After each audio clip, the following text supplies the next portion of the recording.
Aliás, Paulo, vai ficando cada vez mais claro, né? Tem Washington, acho que é o Washington Post ou o Wall Street Journal, não sei. Ô, João, teve uma matéria esse final de semana, teve um artigo esse final de semana, se você quiser me ajudar, eu não me lembro de qual publicação, qual jornal americano, mas enfim, né? Eu acho que foi o Wall Street Journal. É a Asia O'Grady. Exatamente. Exatamente. Colunista do Wall Street Journal. Exatamente. Veja, nos Estados Unidos já reverbera que o golpe não foi dado pelo patriota, pelo Bolsonaro, pelo bolsonarismo, já reverbera dentro dos Estados Unidos em publicações que não têm uma intimidade com o conservadorismo, que o que foi feito no Brasil foi um golpe promovido pelo próprio Supremo Tribunal Federal e por quem aí está. Ou seja, é só mais uma questão de tempo e esse recorte na linha do tempo é importante a gente também entender, né, que nós estamos no meio desse processo, mas é só uma questão de tempo para essa narrativa cair, Paulo. E já caiu, e eu vou dizer uma coisa para você, não sei se você concorda comigo, seus ouvintes concordam comigo. Devemos isso em grande medida ao trabalho do deputado Eduardo Bolsonaro, viu? Sem dúvida, concordo contigo. Ao Paulo Figueiredo, né, que mantiveram ao Rodrigo Constantino, que mesmo doente, não fugiu à luta, eles tiveram esse trabalho de mostrar a narrativa, aquilo que está na manchete, inclusive, da revista da Gazeta do Povo dessa semana, o golpe do golpe. É o golpe do golpe. Exatamente. Agora, Paulo, provavelmente essa negativa, essa tentativa de dizer não à anistia desses inocentes passa por conta da questão envolvendo o presidente Bolsonaro. O que eles menos querem, é Bolsonaro elegível para o ano que vem, porque eles já entenderam também que, em função dos resultados desse governo que aí está, em função de toda a injustiça cometida e que nós já estamos cientes, por exemplo, a interferência do governo americano no processo eleitoral no Brasil em 2022.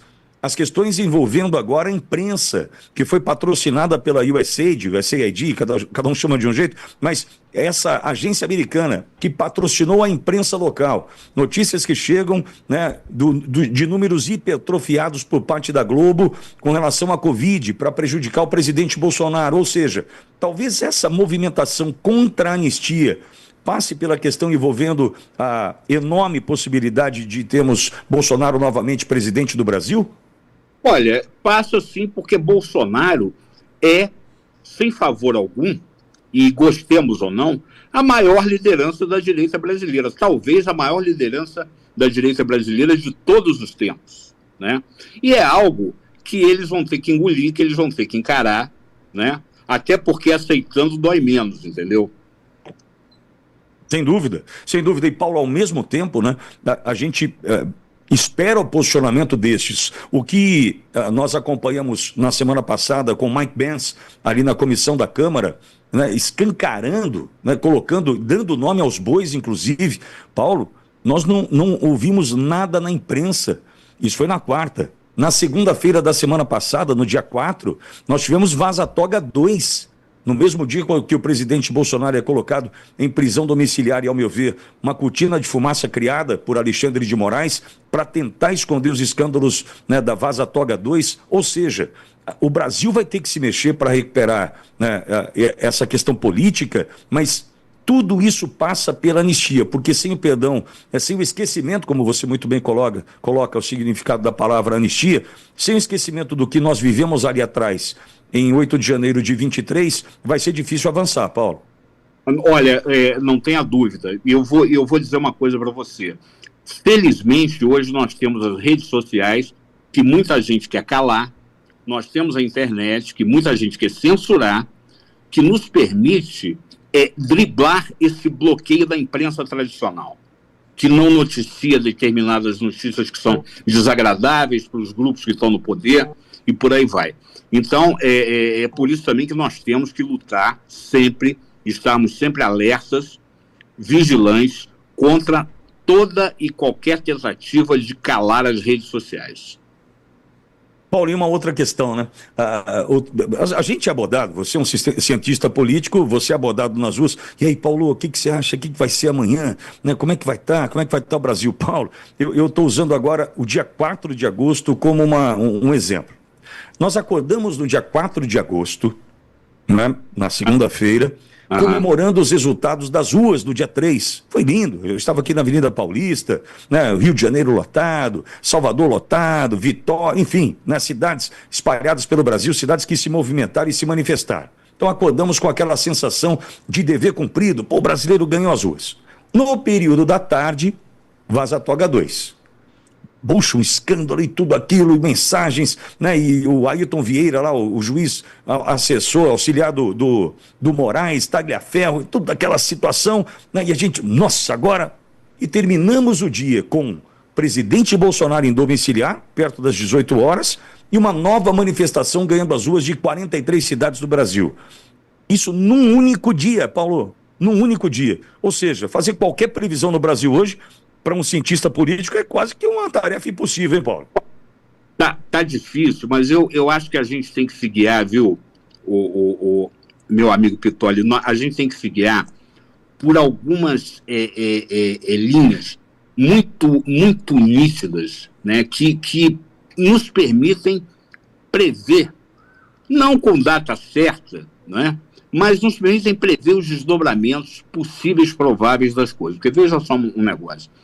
Não existe, o Pitoli, apesar de todas as restrições de que nós falamos aqui, a liberdade de manifestação, de imprensa, etc., não existe nada que possa reverter uma tendência de opinião pública consolidada.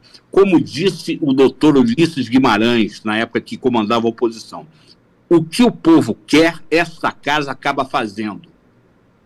E a gente precisa lembrar também, Pitoli, que o doutor Ulisses Guimarães, como ele se via tolhido, né, na sua capacidade de levar a um público maior a mensagem da oposição, ele, nos anos 70, recorreu ao presidente Jimmy Carter, presidente americano, a sua política de direitos humanos, para denunciar o que estava acontecendo aqui. Não tem nada de impatriótico isso. Não dá nem para discutir isso como impatriótico, porque, na verdade, toda oposição que se sente solida em seu próprio país acaba procurando o Tribunal da Opinião Pública Internacional. E é isso que Eduardo Bolsonaro está fazendo.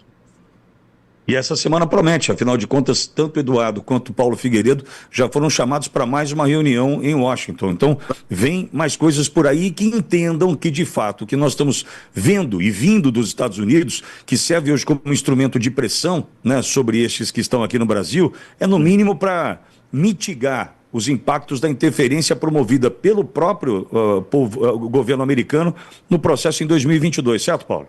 Exatamente, era o governo do Joe Biden, era o auge da lacração, não é? e agora tudo isso vem à tona. Eu diria para você o seguinte, eu sempre proponho esse simples exercício intelectual para os meus amigos, para os meus alunos, que é o seguinte, olha, imagina só, imagina que se você falar alguma coisa, você não sabe o que vai te acontecer, se você vai preso, se você não vai, se você vai ser julgado, se você não vai. Basta essa dúvida para que a gente saiba que não está vivendo uma democracia plena. Porque na democracia plena você não tem que ter medo de falar nada. Inclusive as maiores besteiras. Olha, eu acho que funciona, viu, o Pitoli, eu acho que funciona uma lei muito bacana da informação, que é a seguinte, a informação ruim acaba sendo expulsa do mercado de ideias pela informação de boa qualidade. Paulo Kramer. Pois não, Paulo, quer concluir? Perdão. É isso. Quer dizer, a gente não está mais vivendo uma democracia plena, mas ainda não chegou àquele ponto em que não podemos mais consolidar uma corrente de opinião pública. Então, vamos aproveitar esse tempo aí. Paulo Kramer, cientista político, conversando conosco e te mostrando que a anistia já foi aplicada, né, utilizada dessa oportunidade no Brasil por 80 vezes. Só falta essa agora para a gente tentar começar a pacificar o Brasil.